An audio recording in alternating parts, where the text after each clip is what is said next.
10 menit aja. Ya, senang sekali kesempatan kali ini. Saya Johan Sugandi kembali menyapa Anda semua lagi, sahabat-sahabat online dimanapun Anda berada kali ini ya. Jangan di scroll dulu, tidak terlalu panjang, hanya di 10 menit aja ya. Tonton sampai habis, siapa tahu jadi berkat dan inspirasi buat kita semua gitu ya. Dan bagaimana kabarmu kali ini? Ya, sudah bulan Februari teman-teman ya. Ada beberapa momen spesial di bulan Februari ini ya buat Anda yang mungkin merayakan Gong Si Fa Choi kemarin. Gyeong Si Fa Choi, ampun nalai. Gitu ya. Ya, selamat tahun baru Imlek buat Anda yang merayakannya khususnya ya. Dan juga kita akan merayakan Valentine 14 Februari ya. Buat Anda ya, boleh dong kita merayakan hari raya kasih sayang. Kasih sayang itu kan universal gitu ya. Yang tua yang muda, nggak cuma milik anak muda doang gitu ya. Yang tua juga boleh kok, siapapun kita kan universal gitu ya. Bolehlah kita saling mengasihi, masa nggak boleh sih gitu ya. Boleh rayakan gitu ya. Lalu berbagi kasih dan sekitar kita boleh aja gitu ya. Dan juga kita mengasihi bangsa ini 14 Februari. Jangan lupa nyoblos datang ke TPS, pastikan jangan siang-siang teman-teman, nanti keburu TPS-nya tutup gitu ya. Ya pastikan datang tepat waktu, sesuai waktunya, jangan sampai suara Anda tidak digunakan ya. Jangan sampai golput teman-teman. Kenapa saya mau katakan demikian? Kita harus loh sebagai orang-orang percaya dipanggil Tuhan untuk berdoa buat bangsa gini, dan juga terlibat mengusahakan ya, mengusahakan di mana kita dibuang. Di bangsa Indonesia saat ini kita ada, itulah tempat kita yang Tuhan tempatkan di sini. Itulah di mana kita harus mengusahakan, memikirkan, terlibat di dalamnya untuk kesejahteraan kota dan bangsa kita gitu ya. Maka itu pastikan dirimu terlibat di pemilu besok. Itu salah satu tandanya ya. Anda coba memikirkan bangsa ini, kesejahteraan 5 tahun ke depan bangsa ini. Bagaimana langkah praktisnya? Salah satunya pemilu juga ya. Menentukan pemimpin untuk 5 tahun ke depan lagi. Besok pastikan datang ya. Banyak promo ya besok juga ya. Manfaatkan aji mumpung gitu ya. Buy one get one up to 50, 90, 70 gitu ya. Pakai gitu ya. Boleh juga gitu ya teman-teman ya. Sekalian gitu ya. Teman-teman ingin berbagi sama saya boleh banget, saya tunggu. Gitu ya. Oke, lanjut lagi ya teman-teman ya. Oke teman-teman, kalau di bulan Februari kemarin, bulan Januari kemarin maksud saya, di bulan Januari kemarin saya bahas tentang seri kitab Ester ya. Teman-teman bisa ikuti belakang sana. Dan ini bulan Februari. Di bulan Februari Tuhan giring saya untuk membaca kitab Hosea teman-teman. Dan saya juga dorong teman-teman untuk baca kitab Hosea juga tidak terlalu panjang, hanya 14 pasal saja. Sebentaran juga selesai, kira-kira 1 jaman ya. Sebentar juga selesai, tidak terlalu panjang kok setiap pasalnya gitu ya. Baca kitab Hosea supaya kita nyambung. Oke. Jadi selama bulan Februari ini beberapa video akan saya buat. Selama bulan Februari ini saya bahas dari kitab Hosea saja ya. Jadi teman-teman bisa ikuti. Dan untuk video pertama ini video pertama di bulan Februari tentang Hosea. Saya akan mengambil khusus langsung ke saya lompat langsung ke pasal 7 dulu ya, karena berkaitan dengan pemilu ya. Teman-teman, di Hosea pasal ke-7 itu dikisahkan di mana bangsa Israel itu berdosa ya terhadap dalam bidang keagamaan dan juga bidang kenegaraan gitu ya. Nah, mereka itu memilih pemimpin tanpa melibatkan Tuhan teman-teman ya, tanpa melibatkan Tuhan ya, maunya suka-sukanya dengan cara pikir mereka sendiri. Mereka ingin mengangkat pemimpin tanpa melibatkan Tuhan di sana ya. Tuhan nggak suka dengan hal demikian gitu ya. Mereka juga berdosa teman-teman, nggak cuman para pemimpin saja. Jadi dosa bangsa Israel saat itu ya, waktu zaman di kitab Hosea diceritakan ya. Ini kitab Hosea ini kira-kira terjadi sekitar abad ke-7 sampai abad ke-8 sebelum Masehi. Abad ke-7 pertengahan sampai abad ke-8 sebelum Masehi ya. Kira-kira di situ Hosea hidup di sana di tahun demikian.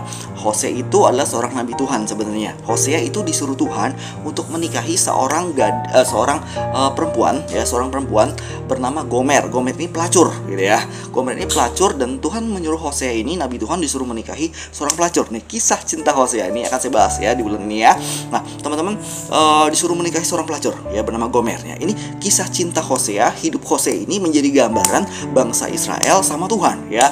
Hosea itu menjadi gambaran Tuhan, bangsa Israel menjadi si Gomer ini menjadi gambaran bangsa Israel. Nah ini kisah cinta Hosea, rumah tangga Hosea dipakai Tuhan untuk menggambarkan kehidupan Tuhan sama bangsa Israel ya. Bangsa Israel saat itu sedang berzinah dengan hebatnya ya. Mereka harusnya menyembah Tuhan, tapi mereka tidak menyembah Tuhan.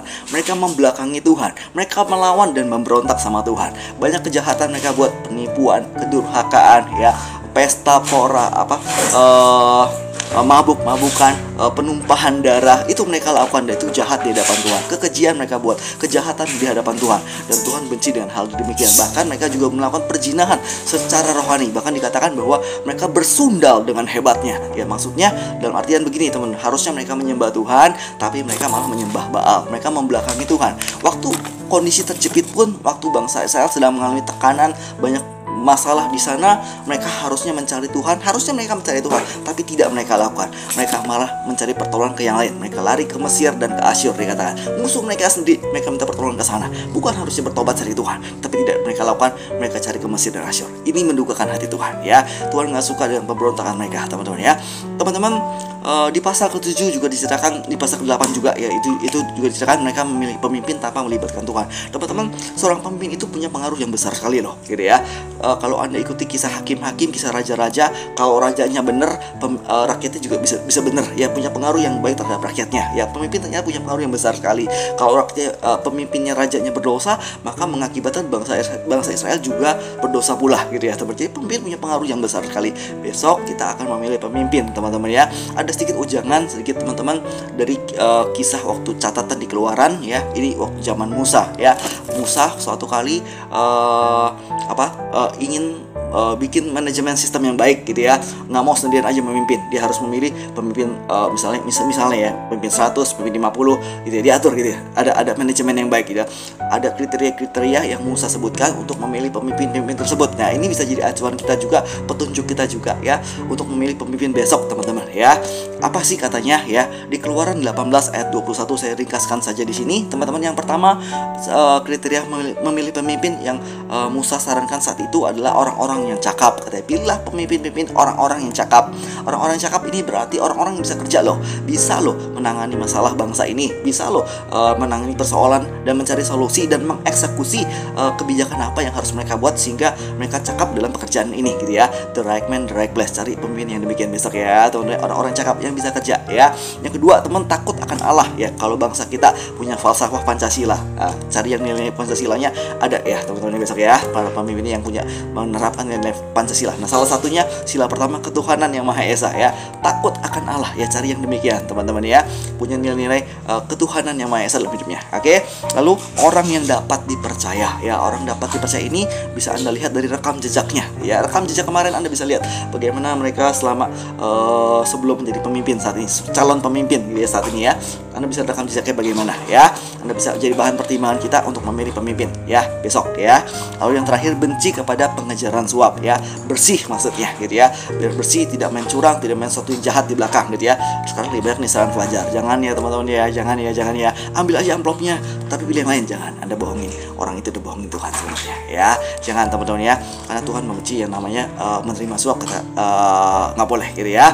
Ya, teman-teman, cari pemimpin yang bersih ya. Kenapa, teman-teman?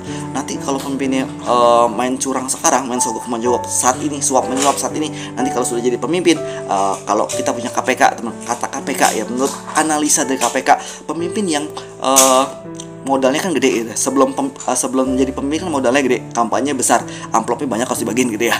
Nanti begitu jadi pemimpin, bagaimana mikirin caranya balik modal? Makanya nggak heran pilkada teman-teman, kepala daerah banyak yang korupsi, kata KPK ya.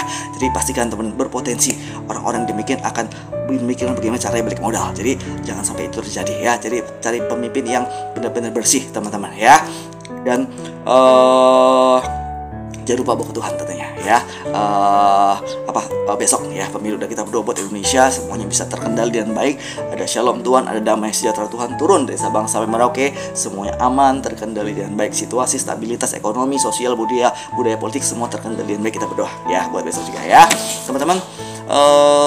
Itu bahasan saya tentang Hosea 7 ya. Itu tentang Hosea ini, bangsa Israel, dikatakan bahwa dosa bangsa Israel itu melibatkan rakyatnya, melibatkan para pemimpin agama, juga melibatkan para penguasa negara gitu ya. Kita berdoa besok ada pemimpin yang benar ya, karena pemimpin punya pengaruh yang besar terhadap banyak hal nanti ke bawah-bawahnya, teman-teman. Kita berdoa kita terlibat di dalamnya ya. Pastikan kita punya sikap hati yang benar juga ya, teman-teman ya. Kita mengasihi bangsa ini, kita mencintai bangsa ini. Saya ingat, teman-teman, suatu kali saya ikuti sebuah camp gitu, sebuah camp rohani. Saya ikut ke sana, waktu itu ada sesi bahas tentang bangsa dan negara gitu, nasionalisme gitu ya, bahas itu, dan kita ada upacara, dan saya ingat banget kita disuruh berbaris lalu mencium bendera. Setiap waktu mencium bendera kita ucapkan berkat atau berdoa buat bangsa kita gitu ya. Tiba giliran saya ingat banget teman-teman, saya pegang bendera, saya nangis buat Indonesia, saya pegang bendera, saya ucapkan berkat buat bangsa gitu ya. Mata boleh sipit gitu ya, tapi nasionalisme boleh diaduk gitu ya. Gitu ya. Jadi teman-teman harus punya hati yang demikian ya, hati yang mengasihi bangsa ini, mencintai bangsa ini, punya kerinduan bangsa ini akan menjadi bangsa yang besar satu hari nanti. Oke? Dan saya sampai di sini saja. Jangan lupa ikuti kita Hosea selama bulan ini. Tuhan Yesus berkati. Dadah.